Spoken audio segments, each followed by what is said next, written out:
TRS party youth కోయిక నవీన్ కుమార్ గారు మనతో పాటు ఉన్నారు. బాగున్నారా సార్? బాగున్నాను. టీఆర్ఎస్ పార్టీ చాలా బాగుంది. కవితమ్మ చాలా చాలా బాగున్నారు. అదే ఎనర్జీతో ఉన్నారు. ఇక్కడ నుంచి వస్తుంది సార్ అంత బూస్టప్ అంత ఎనర్జీ. అంటే కవితమ్మతో పాటు ఈవెన్ కార్యకర్తలకు కూడా అదే ఎనర్జీ. ఎక్కడైనా ఫీజు రియంబర్స్మెంట్ విషయంలో ముట్టడించాలన్నా అంతే దూకుడుగున్నారు, కలెక్టర్ ఆఫీస్లో ఏదైనా చేయాలన్నా అంతే దూకుడుగున్నారు. సో ఎక్కడ కూడా తగ్గకుండా అంత ఎనర్జెటిక్ గేమ్ తీసుకుంటున్నారు టీఆర్ఎస్ పార్టీ వాళ్ళని.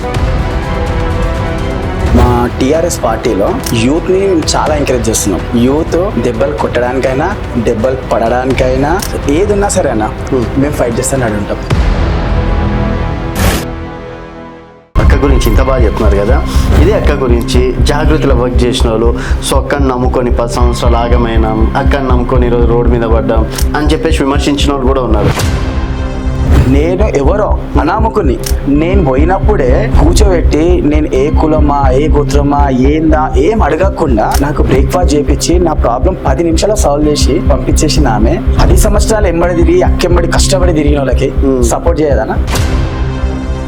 అక్క వల్ల చాలా మంది లబ్ధి ఉంది.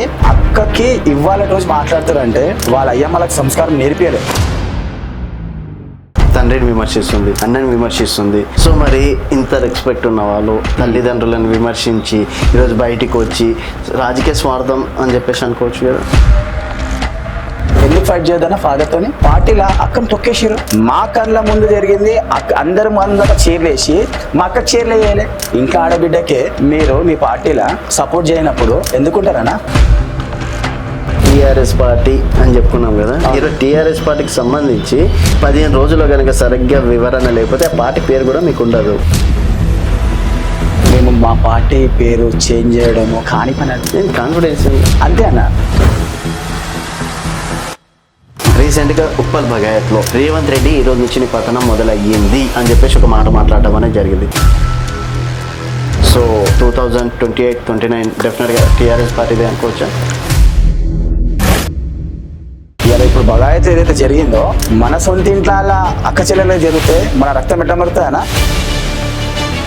కాంగ్రెస్ గవర్నమెంట్ కి కౌంట్ డౌన్ స్టార్ట్ అని ఇప్పుడు నుంచి స్టార్ట్ అన్నా. ఇంకా ఉద్యమాలు ఆగాయి, ఉద్యమాలు ఇంకా ఉధృతంగా పెరుగుతాయనా?